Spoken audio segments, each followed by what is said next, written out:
Em janeiro de 2015, um homem de 27 anos que morava no Texas, chamado George Pickering, sofreu um derrame cerebral e precisou ser internado o mais rápido possível. Uma vez internado, ele foi colocado em um suporte vital. Os médicos realizaram alguns exames e, após algumas horas, se aproximaram da família de George com notícias terríveis. George se encontrava em morte cerebral. Os médicos estavam desconfortáveis ao dar essa notícia, mas ainda assim recomendavam retirar o suporte vital. Em outras palavras, as esperanças de George eram inexistentes. A família dele estava devastada, a decisão era difícil e nem sequer queriam imaginar ou pensar sobre o que estava acontecendo. O pai de George, indignado com a situação e com a equipe médica, deixou o hospital. Enquanto o pai saía, a mãe e o irmão de George pensavam no que fazer, tentando encontrar uma solução, mas não havia nada que pudessem fazer. Depois de um bom tempo, eles se aproximaram dos médicos e pediram que retirassem o suporte vital. Por conta disso, George foi colocado em uma lista de doadores de órgãos, e minutos depois, os preparativos para o funeral começaram. Pouco depois disso, o pai de George retornou e ouviu que a família havia decidido desligar o suporte vital do seu filho. Isso deixou ele alterado e furioso. Ele não podia aceitar que seu filho teve uma morte cerebral e que não tivesse esperanças de viver. Ele apenas pensava na possibilidade de que seu filho precisava de mais tempo para dar um sinal de vida e pediu tempo aos médicos. No entanto, sua esposa e filho insistiram que já haviam conversado com vários médicos e a conclusão sempre era a mesma. Eles achavam que não havia razões para demorar mais, mas mesmo assim, o pai de George se manteve firme. Ele estava tão desesperado e assustado que de repente saiu do quarto, foi direto aos primeiros médicos que viu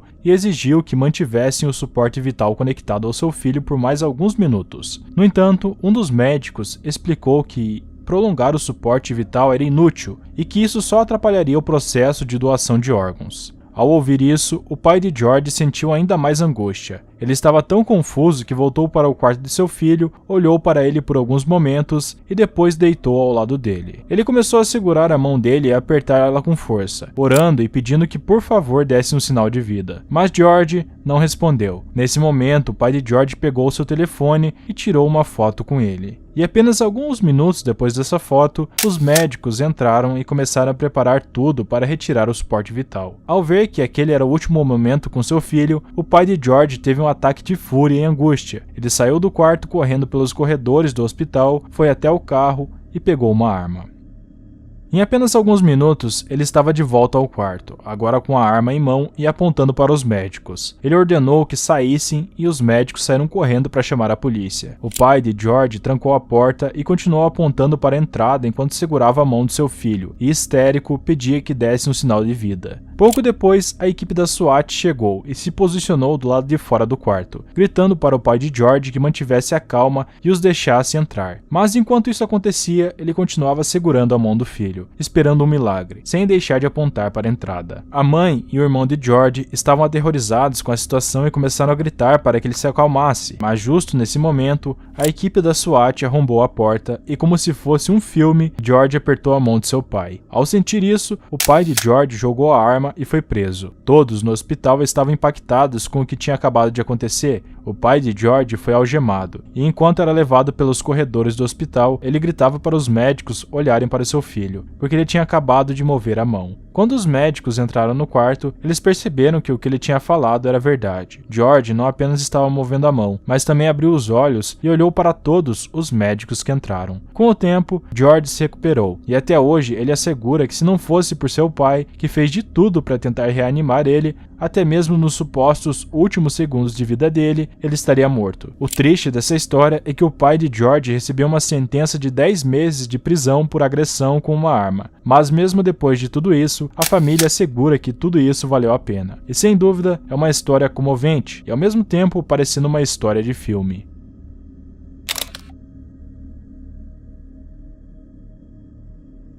O ano é 1963, em North Warwickshire, na Inglaterra, em um lugar tranquilo onde nada acontece. Se encontra uma igreja vitoriana de Newby. Ela foi construída devido a uma tragédia anos atrás. Em 1870, Frederick Weiner, um jovem inglês de 23 anos, foi sequestrado por bandidos enquanto se dirigia para uma batalha na Grécia. Os bandidos exigiram uma quantia de dinheiro da mãe de Frederick, a Mary, mas infelizmente ela não conseguiu reunir o valor e Frederick morreu. Mary ficou devastada, mas decidiu usar o dinheiro que tinha para uma boa causa. Um ano depois, em 1871, ela doou seu dinheiro para construir a Igreja Newby, que serviria como um memorial para o seu filho. Durante quase um século, a igreja funcionou como qualquer outra, sem nada fora do normal. Então, em 1963, o reverendo Kenneth Dellert era uma das figuras importantes de North Yorkshire, sendo um dos líderes dessa congregação e responsável pela Igreja Newby. Ele dava assistência à comunidade sempre que necessário, sendo uma figura respeitável, confiável, agradável, honesta e séria. Um dos passatempos do reverendo Kenneth era a fotografia. Ele dedicava alguns dias do mês para praticar esse hobby. Então, em uma manhã tranquila, sem ninguém por perto, ele decidiu pegar sua câmera para tirar algumas fotos. Minutos depois, ele estava no centro da igreja, começando a tirar uma série de fotos. Kenneth não fotografava nada em específico, ele apenas apontava a câmera para o que parecia interessante. Ele tirou fotos da entrada,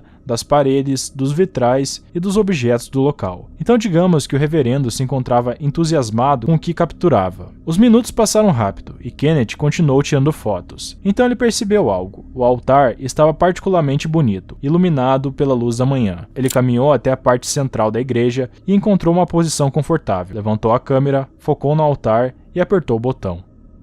O som da câmera disparando foi ouvido. Durante os minutos seguintes, o reverendo continuou a tirar várias fotos. Horas depois, ele deixou o local com sua câmera e levou o filme para ser revelado em uma loja. Alguns dias se passaram e o reverendo voltou para pegar as fotos reveladas. Ao começar a ver as fotos, ele ficou aterrorizado com o que viu. Algo inexplicável apareceu na foto do altar, uma figura sinistra e espectral, que causava uma sensação estranha. A aparição usava uma capa preta, tão extensa que não era possível ver suas pernas ou braços. Seu rosto estava coberto por uma máscara branca sem expressão, apenas com buracos para os olhos e um capuz que dava um toque inquietante. A figura também tinha uma certa transparência. Perturbado, Kenneth saiu correndo para mostrar a foto a todos. Nos dias seguintes, ele apresentou a imagem aos membros da igreja e pessoas próximas. Muitos ficaram aterrorizados ao ver a foto, mas os céticos começaram a aparecer. Eles acreditavam que a foto era uma farsa, que Kenneth havia usado uma técnica conhecida como dupla exposição, onde se tira uma primeira foto de um objeto ou pessoa em um cenário e depois uma segunda foto em outro cenário. Ao revelar as fotos, cria-se uma imagem sobreposta, parecendo um truque. Kenneth estava indignado, ele jurava que não havia manipulado a imagem de forma alguma. As pessoas que conheciam ele sabiam que ele não era do tipo que mentia ou fazia brincadeiras, especialmente com assuntos da igreja. Além disso, ele não ganharia nada inventando uma mentira dessas. Pelo contrário, ele arriscava tudo, já que se descobrisse que era falso, ele perderia a confiança da congregação e de toda a cidade. Mas os céticos insistiam que tudo era uma farsa e que a foto havia sido alterada. Em toda North Yorkshire havia uma confusão. Ninguém entendia por que esse espectro apareceu na foto do reverendo. A igreja Newby não tinha fama de ser assombrada e o local sempre foi tranquilo. Durante anos, houve um debate em relação à foto ser a verdadeira ou falsa. Na década de 1970, a imagem já era famosa em toda a Inglaterra, levando a BBC, a maior companhia de notícias do Reino Unido, a iniciar uma investigação para resolver o mistério.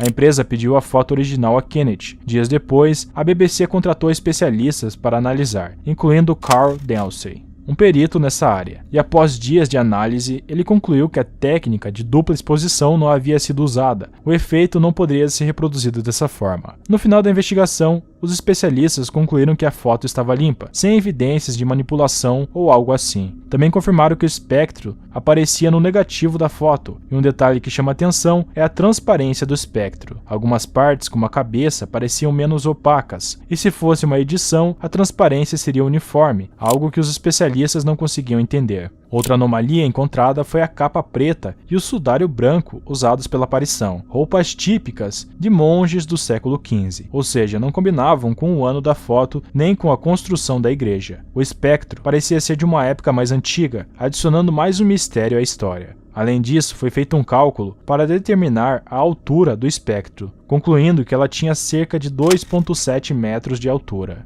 E de todas as fotos de fantasmas, essa é uma das mais famosas e misteriosas devido às circunstâncias que rodeiam essa foto. Até hoje ninguém conseguiu explicar como isso foi possível. Atualmente a igreja de Newby não é mais usada, mas digamos que algo bizarro habita ali, e a única recordação é essa foto aí.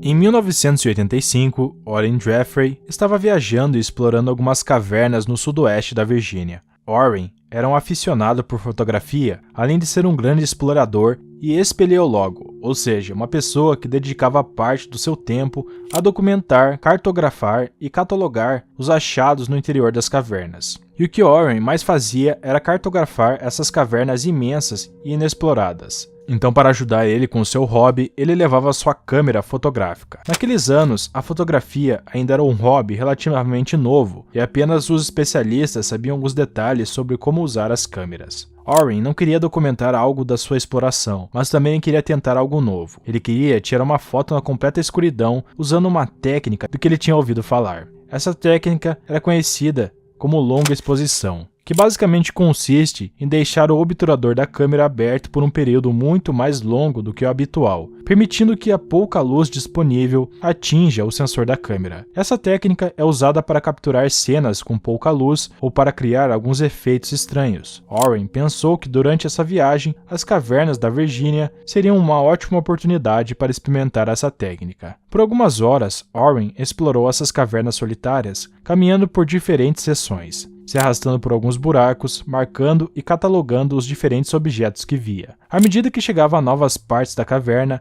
ele apontava a lanterna e tirava uma foto. Após algumas horas, Oren chegou a uma nova caverna, que estava em completa escuridão, mas era muito mais ampla, parecendo uma grande sala. Ao perceber isso, Oren achou que era a oportunidade perfeita para testar a técnica de longa exposição. Ele pegou sua câmera, ajustou as configurações, apagou a lanterna e, na escuridão total, se preparou para tirar uma foto. Mas algo estranho aconteceu. Quase no momento em que Oren apertou o botão para tirar a foto, ele começou a ouvir algo vindo de longe. No início ele não sabia o que era, já que o som vinha das profundezas da caverna. Ele só ouvia o que pareciam ser ecos. No entanto, Oren percebeu que esses sons estavam ficando cada vez mais altos e pareciam vir em sua direção. Nesse ponto, ele começou a ficar nervoso, já que os ruídos estavam cada vez mais fortes e pareciam ser feitos por mais de uma pessoa. O estranho é que ninguém conhecia aquela localização. Chegou um momento em que os sons estavam tão próximos que Oren entrou em pânico. Instintivamente, ele pegou sua câmera, levantou ela e tirou uma foto. Mas ao mesmo tempo, ele percebeu que os sons pararam, e embora ele sentisse que algo estava atrás dele, em poucos segundos ele teve um ataque de pânico e saiu correndo da caverna, deixando sua câmera cair. Ao chegar a um vilarejo próximo, Oren explicou a outros homens que algo dentro daquelas cavernas estava seguindo ele. Ele não conseguiu explicar bem o que aconteceu, mas pediu ajuda para voltar à caverna e recuperar sua câmera. No dia seguinte, os quatro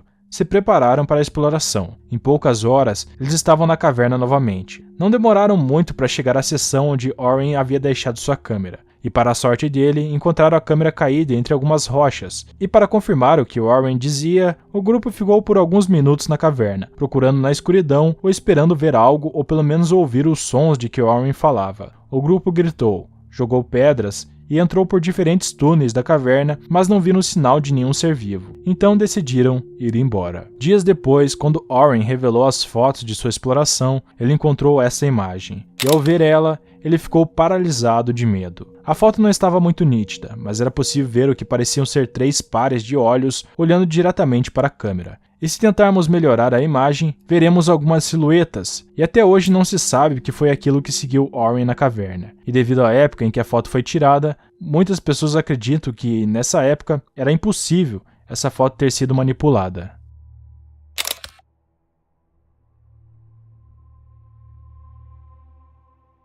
No início de 1951, Mary Wesser, uma senhora de 67 anos, estava a caminho da sua nova casa na Flórida. Mary era da Pensilvânia, mas alguns anos antes seu marido Richard havia falecido. Mary se sentia sozinha, a vida com seu marido era maravilhosa. À medida que os anos passavam, Mary ficou deprimida por não ter ninguém ao seu lado. Isso a levou ela a vender sua casa e se mudar para a Flórida, para ficar mais perto de seu único filho, Richard Jr., que assim como seu pai, se tornou um médico bem-sucedido. E além de estar mais perto do seu filho, Mary conseguiu um bom negócio em um novo apartamento mobiliado, localizado em uma das melhores áreas da cidade, no noroeste de São Petersburgo. Nessa unidade de apartamentos havia apenas 5, dos quais 3 estavam vazios. Um era ocupado pela vizinha Pansy Caperton, e o outro foi adquirido por Mary. Em outras palavras, Esses apartamentos eram solitários e Mary vivia em completa paz. Durante os meses seguintes, a vida de Mary percorria normalmente. Ver seu filho algumas vezes por mês fazia ela se sentir mais tranquila. Além disso, ela fez novas amizades, o que fez ela se sentir em casa. Mas então, algo estranho aconteceu. Durante a madrugada de segunda-feira, 2 de julho daquele mesmo ano, por volta das 5 da manhã, a vizinha Pence acordou com uma série de batidas, como se alguém estivesse chutando as paredes e porta dos outros apartamentos. Pence se levantou da cama, saiu do quarto e, com calma, encostou a orelha na porta para ouvir melhor o que estava acontecendo do outro lado.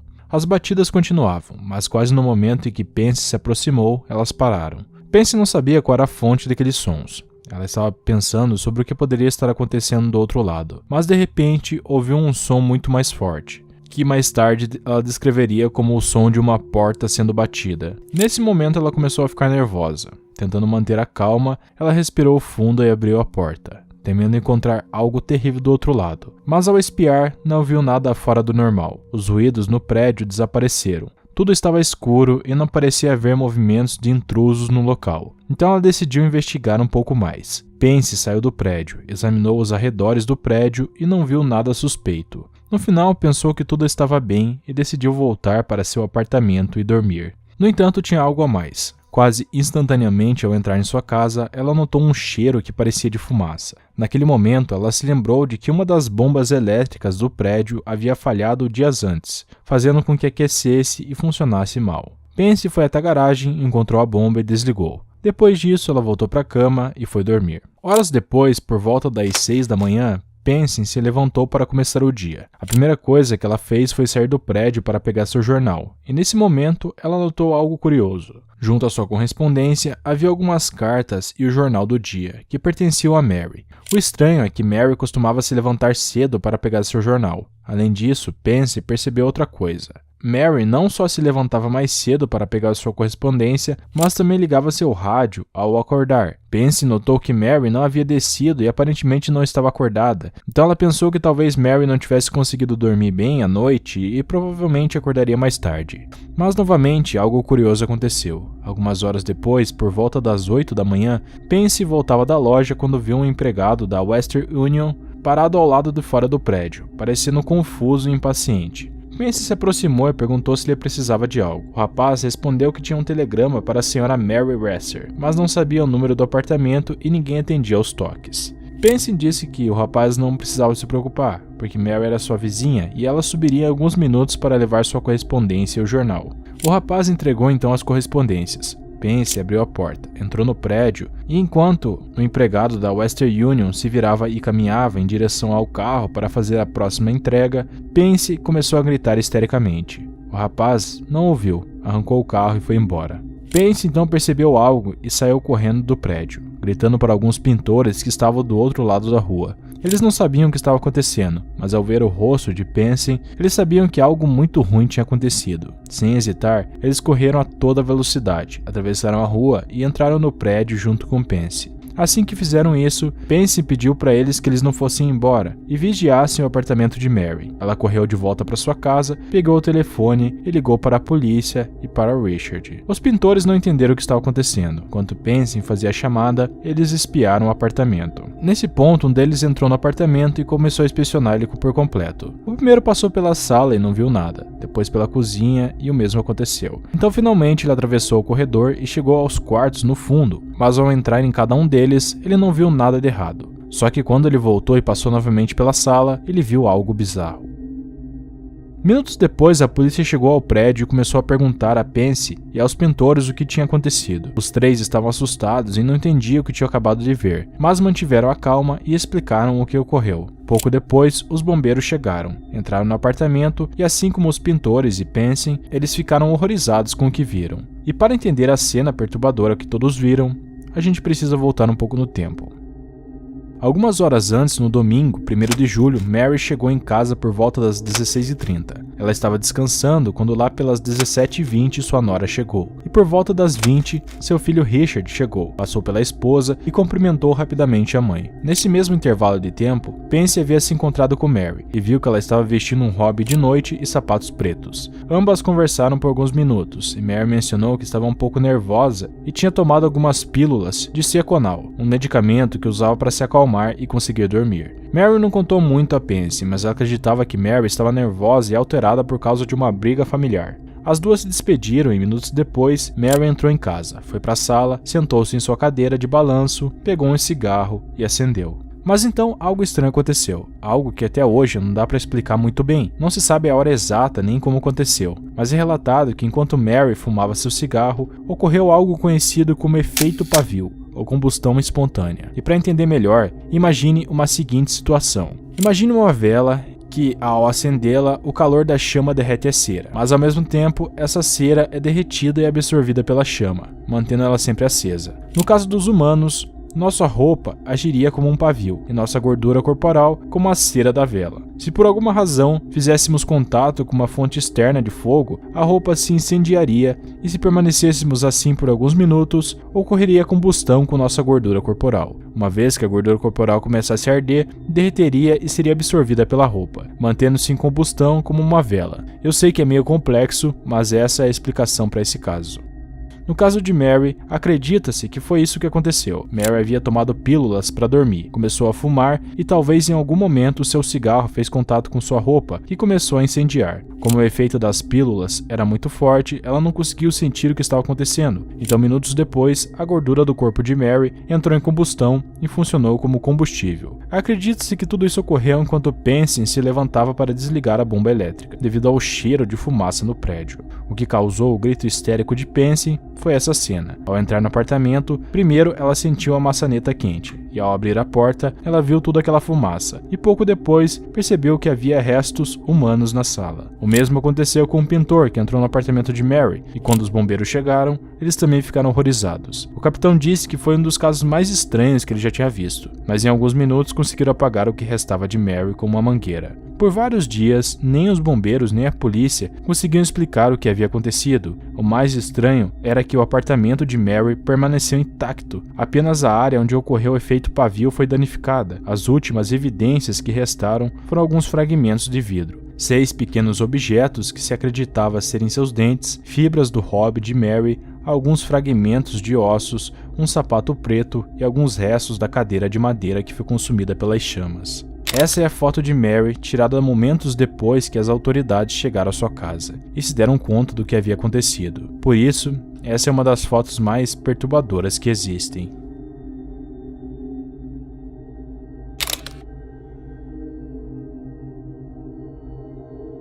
Em 10 de junho de 1990, o voo 5390 da British Airways estava no aeroporto internacional de Birmingham. A aeronave era o 111 e estava sob o comando do capitão Tim Lancaster, acompanhado pelo copiloto Alistair Aitchison. A tripulação incluía John Howard, Neil Hodgson, Susan Price e Simon Rogers. Dentro do avião, todos se preparavam para decolar. As 87 pessoas a bordo estavam indo para Málaga, na Espanha, e eram cerca de 7h20 da manhã na Inglaterra. Portanto, seria um voo de aproximadamente 3 horas. Algum tempo depois, às 7h30, o avião atingiu uma altitude de 7.000 metros e uma velocidade de 650 km por hora. A tripulação estava nos corredores oferecendo comida e lanches. Tudo estava tranquilo, mas ninguém imaginava o que estava prestes a acontecer.